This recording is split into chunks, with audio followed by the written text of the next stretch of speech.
శివలింగాన్ని మేము పూజ చేస్తుంటాము. అది నిత్యాభిషేకం చేయడం మాకు ఏదైనా రోజు అభిషేకం చెయ్యాలి, అది చెయ్యాలి.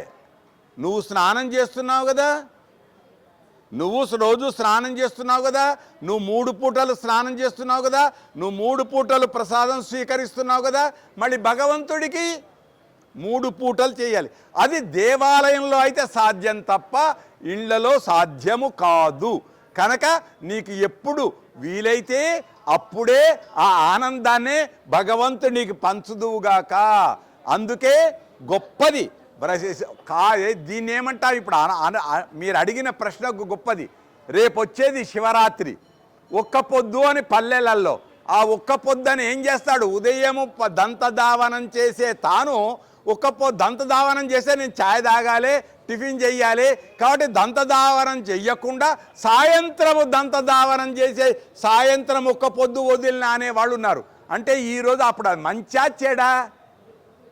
అందుచేత ఉపవాసం అంటే భగవంతుడి సమీపంలో ఉండుట, మన మనస్సును భగవంతుడి సమీపంలో ఉంచుట. ఆయన అభిషేకం చేశాడా అని అడగడు, ఏది అడగడు. పర్వాలేదు, ఆనందంగా దేవాలయ ఆరాధన శుభం. దీపారాధనలు అసలు వత్తి అనేది ఒకటే, ఒక వత్తి దాని పేరే వత్తి ఒకటే. కానీ ఒకటికి మనం ఆరాధించము.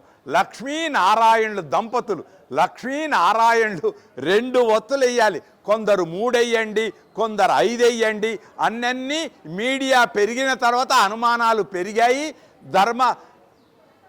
ధర్మ సందేహాలు పెరిగాయి. ఒక్కొక్కరు ఒక్కొక్క తీరు చెప్తున్నారు. కనుక అన్ని భిన్నత్వంలో ఏకత్వం భారతదేశం. కనుక 2 ఒత్తులే వేయాలి. గుర్తుంచుకోండి, 2 ఒత్తులే. ఒకటి లక్ష్మీ నారాయణ స్వరూపం, అంతకంటే ఎక్కువ లేదు. చెబితే వాళ్ళు ఎవరెవరు ఎలా చెప్తే వాళ్ళు అలా ఆచరించండి. కానీ దీపం జ్యోతి పరబ్రహ్మం, ఆ పరబ్రహ్మమును అజ్ఞాన అంధకారాన్ని దూరం చేసి విజ్ఞానాన్ని పంచేటువంటి ఆ పరబ్రహ్మానికి నమస్కారం చేయండి.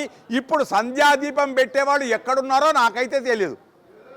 ఒకప్పుడు ఇంటిలో సంధ్యాదీపం వెలిగించి అత్తయ్యకొచ్చి దండం పెట్టి దీవెనలు తీసుకొని పేరంటాల వలె వచ్చినటువంటి సువాసినులందరికీ తిలకముంచి సౌభాగ్యాన్ని కోరేవాళ్ళు. అలాంటి ఆచారాలకు దూరం అవుతున్నాం. అయినా రక్షించే వాళ్ళు ఉన్నారు. ఆ రక్ష లోకానికి రక్ష. శుభం. ఇంట్లో ఎంత ఎత్తు విగ్రహాలు అనటానికి ఈ కాలంలో గణపతిని 10 అడుగుల గణపతి పెడుతున్నారు. ఇంటి ముందటనే పెడుతున్నారు. వస్త్రము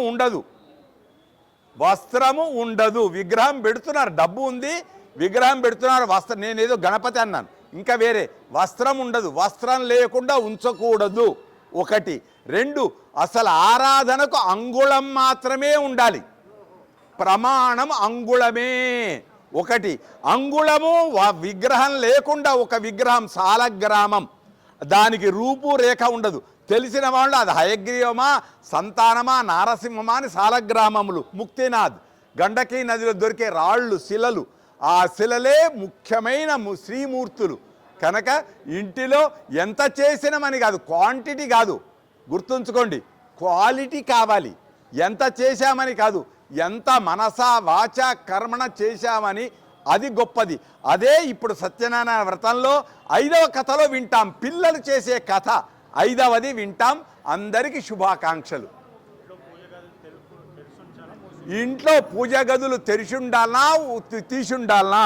తెరిచి ఉందనుకో, తెరిచే ఉండాలి, కాదని కాదు, తెరిసే ఉండాలి. కానీ నాలాంటి వాడు దొంగ వచ్చి ఆ విగ్రహాన్ని తీసుకుపోతే ఇంటి వాళ్ళకేముంది? మూలమే పోతే అసలే లేదు. కనుక మూసి ఉన్నా తెలిసి ఉన్నా ఎలా ఉన్నా నీ హృదయం అనేటువంటి గది తెరిచి ఉంటే చాలు. నీ మనస్సు అనే గది తెరిచి ఉండి ఉదయంలో ఎప్పుడో నీకెప్పుడు తీరిక ఉంటే అప్పుడు ఆ దేవుడి మీద ఎంత అర్చన చేయడం కాదు, ఒక్క తులసి దళం నువ్వు ఉంచి ఆరాధించినా చాలు, అది గొప్పది.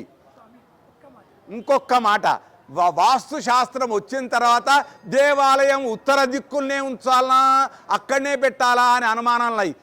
భగవంతుడు అనేవాడు సర్వాంతర్యామి, అన్ని దిక్కులు ఆయనయే. ఏ దిక్కు పెట్టినా తప్పులేదు.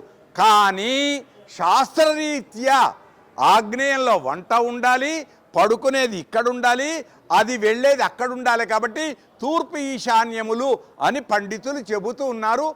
చెప్పినప్పుడు తెలిసినప్పుడు ఆచరిద్దాం. మరొక్క అనుమానం,